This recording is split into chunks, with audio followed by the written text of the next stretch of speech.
सांबा में देखा गया संदिग्ध ड्रोन, इलाके में सुरक्षा बलों का सर्च ऑपरेशन जारी।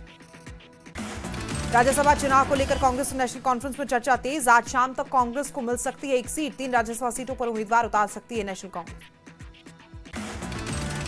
दिल्ली में जेपी नड्डा के घर पर बड़ी meeting, Amit Shah BJP core group की बैठक में शामिल। जम्मू कश्मीर की 4 राज्यसभा सीटों पर चर्चा। गुलमर्ग में जम्मू कश्मीर केंद्र शासित प्रदेश के अध्यक्ष शब्बीर अहमद गनई ने कहा, बड़गांव उपचुनाव के लिए अपना अभियान कर दिया तेज। मतदाताओं का समर्थन हासिल करने के लिए घर घर जाकर प्रचार कर रहे हैं शब्बीर अहमद गनई। श्रीनगर के स्काईसेस में कश्मीर साहित्य महोत्सव, एलजी मनोज सिन्हा ने कार्यक्रम का उद्घाटन किया। एलजी मनोज सिन्हा ने एक्स पर किया पोस्ट। एलजी ने पोस्ट कर महान स्वतंत्रता सेनानी लोकनायक जयप्रकाश नारायण को उनकी जयंती पर कोटि कोटि नमन किया। एलजी मनोज सिन्हा ने एक्स पर लिखा, उन्होंने राष्ट्र सेवा के लिए अपना सर्वस्व समर्पित कर दिया है। हाशिए पर पड़े लोगों के लिए आवाज उठाई। जम्मू कश्मीर के उपराज्यपाल मनोज सिन्हा ने हंस हवलदार प्रयास घोष और लास नायक सूर्य घोष को अर्पित की पुष्पांजलि। शहीद हुए दोनों जवानों ने किश्तवाड़ रेंज में बेहद खराब मौसम की स्थिति में जूझते हुए आतंकवाद विरोधी अभियान के चलाते हुए राष्ट्र के लिए अपने प्राणों की आहुति दे दी थी। ममता बनर्जी ने बंगाल के 2 पैरा कमांडो की शहादत पर दुख जताया। अनंतनाग में आतंक रोधी अभियान के दौरान शहीद हुए दोनों जवान। पीडीपी प्रमुख महबूबा मुफ्ती ने एमईटी ग्राउंड को लेकर पोस्ट किया, कहा उच्च न्यायालय की कार्रवाई युवाओं के लिए राहत की बात। त्राल में वरिष्ठ राजनीतिक कार्यकर्ता शेख अब्दुल रशीद ने उमर सरकार पर साधा निशाना। 1 साल बाद भी जमीनी स्तर पर कोई खास बदलाव नहीं हुआ।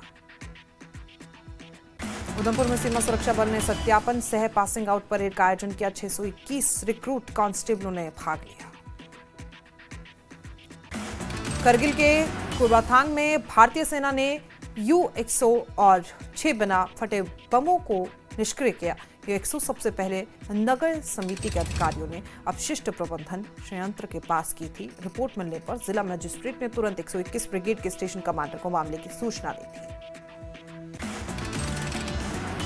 अवंतीपोरा में पुलिस ने कार्रवाई की। खनिजों के अवैध परिवहन में शामिल 6 ट्रैक्टर जब्त किए गए। रियासी के भीमगढ़ किले का विधायक कुलदीप राज दुबे ने दौरा किया। किले का पुनः विकास और सौंदर्यीकरण कार्य जल्द शुरू होने की लोगों को उम्मीद। राजौरी में क्रिकेट टूर्नामेंट का आयोजन, बड़ी संख्या में युवाओं ने लिया हिस्सा।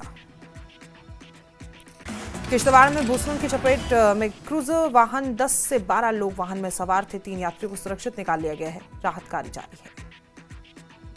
कुपवाड़ा में स्वास्थ्य विभाग की बड़ी पहल, मेडिकल टीमें घर घर जाकर लोगों के स्वास्थ्य सेवाएं प्रदान कर रही है। किश्तवाड़ के टुंड में एक घर में आग लगी। भयंकर आग से पूरा घर जलकर खाक। कांग्रेस ने फिर से भूख हड़ताल शुरू करने का फैसला किया। अभियान का नाम हमारी रियासत हमारा हक। राज्यसभा चुनाव को लेकर बीजेपी प्रदेश अध्यक्ष सत्य शर्मा का बयान। प्रदेश अध्यक्ष सत्य शर्मा बोले, जल्द होगा उम्मीदवारों के नामों का ऐलान। बीजेपी प्रवक्ता डॉक्टर अभिजीत जसरोटिया ने उमर सरकार को सभी मोर्चों पर विफल बताया। चुनावी वादे अधूरे और रोजगार सेवाओं में नाकामी का आरोप लगाया। पीडीपी अध्यक्ष महबूबा मुफ्ती ने बुलडोजर विरोधी विधेयक को लेकर बीजेपी के हमले पर प्रतिक्रिया दी। कहा, सुनील शर्मा को जनहितैषी विधेयकों का समर्थन करना चाहिए। जम्मू कश्मीर के स्टेटहुड को लेकर सुप्रीम कोर्ट में सुनवाई। सुप्रीम कोर्ट ने केंद्र को दिया 4 हफ्ते का समय। 4 हफ्ते में दाखिल करना होगा जवाब। सुप्रीम कोर्ट में स्टेटहुड के मुद्दे पर याचिकाकर्ता ने कहा, स्टेटहुड पर सुप्रीम कोर्ट में हुई सुनवाई ने नई उम्मीद जगाई है। 4 हफ्ते बाद अगली सुनवाई जरूर कोई ठोस नतीजा निकलकर सामने आएगा। बांडीपोरा में कांग्रेस ने शुरू किया वोट चोरी के खिलाफ हस्ताक्षर अभियान। कांग्रेस के सचेतक और विधायक निजामुद्दीन भट्ट ने अभियान को किया शुरू।